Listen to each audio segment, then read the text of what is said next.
And we have 4 great quarterbacks leading their teams to divisions this year. The easy one is Kansas City. The Kansas City Chiefs will win the AFC West. Patrick Mahomes is the best player in the sport. Even easier is Tennessee, the Titans winning the AFC South. They, I believe, will wrap that thing up by Halloween, certainly by Thanksgiving. They're great, and the rest of the division is awful. In fact, I think the Titans have a really good chance of being the number 1 overall AFC seed. The AFC North is a tough one. I think there are 3 teams that will battle it out there, and I think Cincinnati is going to be markedly better than they've been. But they're the odd man out. I like the Steelers. The Ravens have had an absolutely disastrous 6 weeks.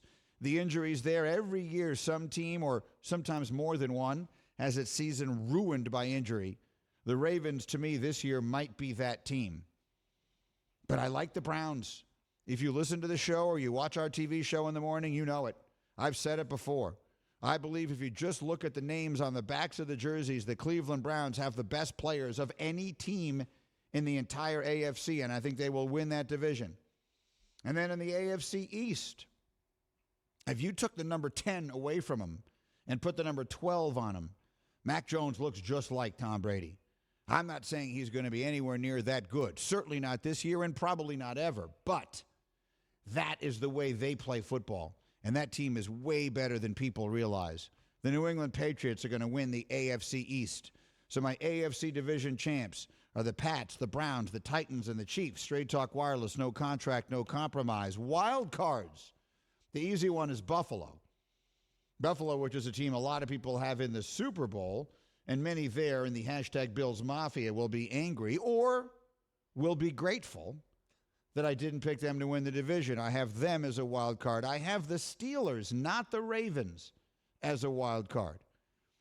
Reports of the demise of the Pittsburgh Steelers have been greatly exaggerated.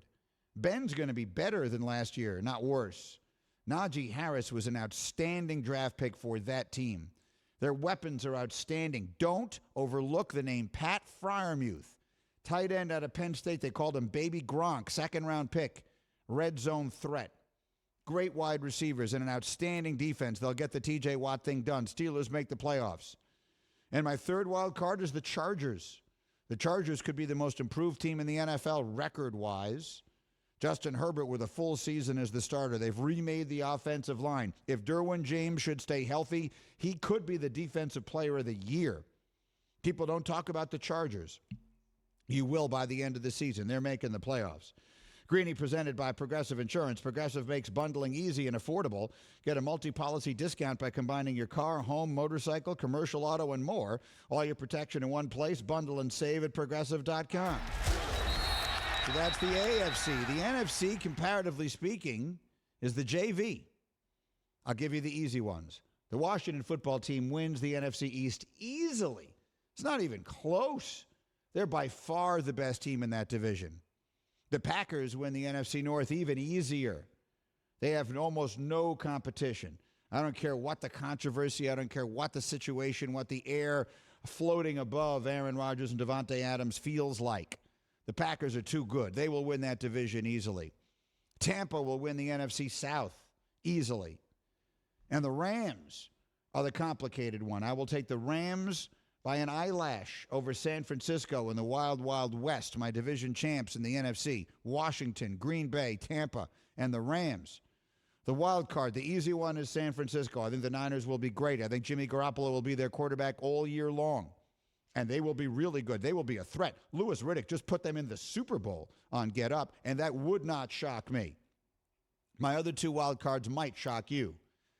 I like Jameis Winston. If you have listened to me on the air over the years, you know I've always been a fan.